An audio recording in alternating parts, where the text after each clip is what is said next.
Caught Stealing is about a burned out ex-baseball player, Hank Thompson, who is finding himself in the New York City with the struggle to survive, finding himself against all the treacherous criminal underworld that he didn't expect.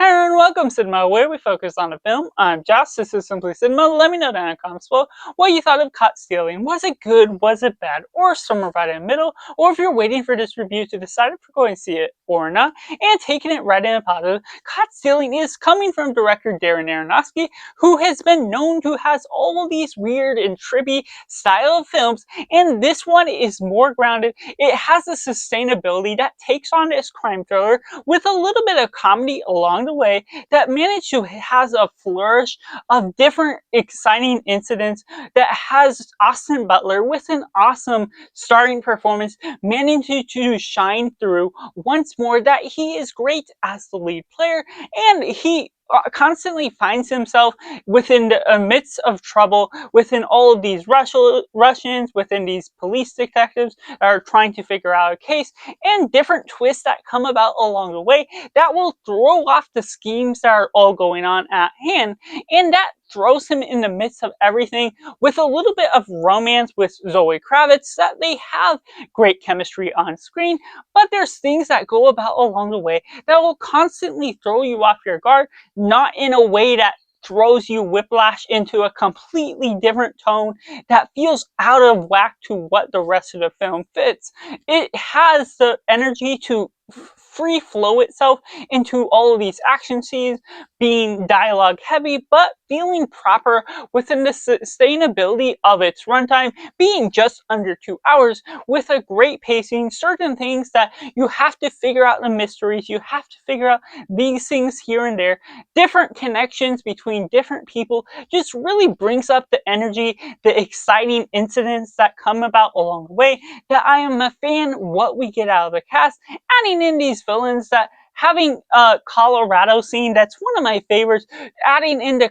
incidents that just does so much for the hilarity of this film, that adds in the humor, that adds in certain things that will get people energized from what all this is taking toll, and there's great effects from the blood or other things while still having the momentum of being grounded, of being down to earth. Some things you suspend your disbelief just a little, but the nature of this full front brings you into so much different scenes across the span of New York, across different places here and there, never keeping it too boring for the momentum that is all building up toward the end, and having flashbacks here and there that don't feel distracting, that carry on throughout the film. Whenever one particular person is knocked out, you see part of it, then portions of it later, then the full thing later toward the end that makes sense toward what this film is all leading toward the past, toward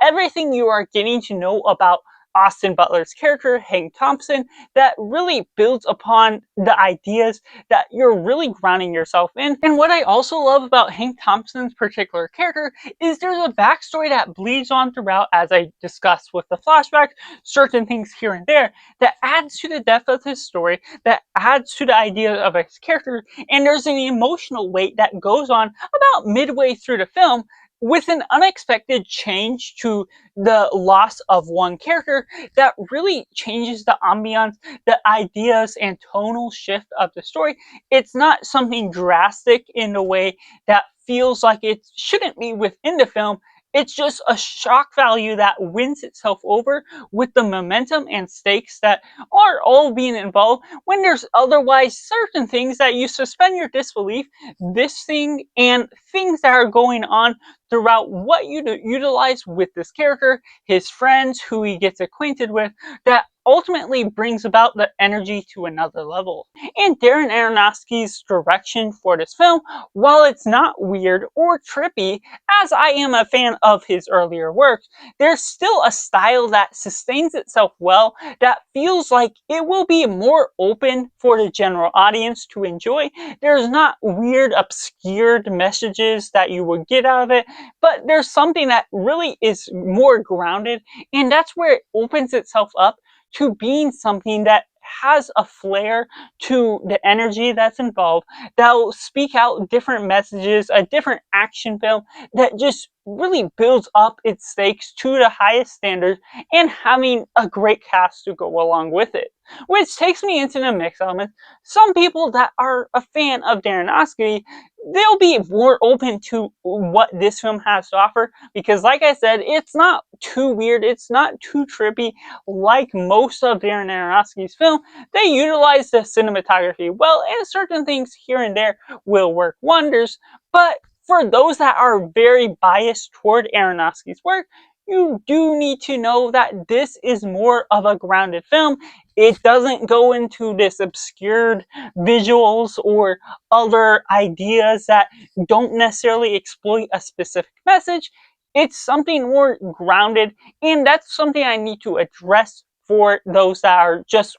informing themselves for the first time with this review. And there's other things here and there. You have to suspend your disbelief just a little here and there with the nature of how things turn out, the fun energy to this story that comes about along the way that will just kind of throw people off. And this is a dialogue heavy film that isn't necessarily downtrodden what this film has to speak on, but of course dialogue heavy films can sometimes get you lost along the way, not meaning that it's a bad story or has bad dialogue or bad writing, but it's something that, of course, could lose people within the nature of what it has to speak on, and it doesn't necessarily feel it has distinct thematic elements where it speaks upon a message that you're able to receive, that you're able to inform yourself, not a bad negative point, but something that people may have their preferences to watch something that's more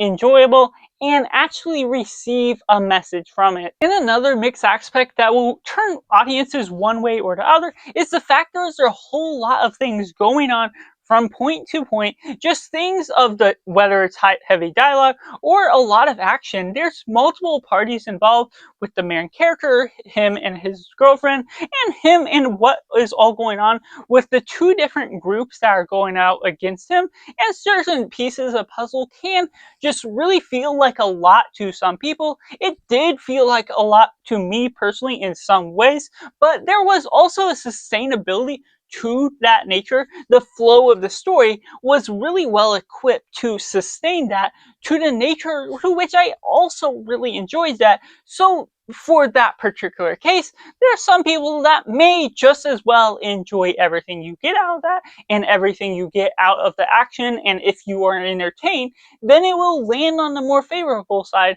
But if too much stuff and information overflow is something that you don't particularly love in movies, then it may land you onto the negative side, or something you are, just as this section is suggesting, mixed on what the overall outcome comes out of this particular film. Which takes me into the negative. There's points here and there where maybe, yes, you suspend your disbelief here and there, but there's a point where someone has a surgery and they're able to get up just about right away when they wake up, or other things where there's warnings that the film gives for that particular surgery about you can't move around too much, you can't get drunk, and it moves into that territory where they sort of push the boundaries of doing said thing, and there's not necessarily as much consequences to the matters that are held at hand, which could throw some people into not necessarily being able to accept it for what it has to speak on or what those particular scenes do. And there's certain parts here and there where I felt they could have pushed a little harder into the comedy realm, because they do have some strong moments that does do some serious dramatic quips while also including the comedy integrated within that. And I felt there could have been a lot more of those scenes, maybe not throughout the entire runtime, but something that could have added even a little bit more flavor to distinguish itself across the rest of films that are similar to this. So that's just my personal thoughts on Caught Stealing, which I have to rate as simply 8 out of 10. Let me know down in the comments below what you thought of Caught Stealing. Was it good? Was it bad? Or somewhere right in the middle? or if you're waiting for this review and now going to see it or not based on my recommendation, make sure to like this video if you enjoy it, subscribe if you haven't already to join in film culture community where we talk about the love of cinema as a whole. So that's just all, and make sure to do yourself a favor and go watch a movie.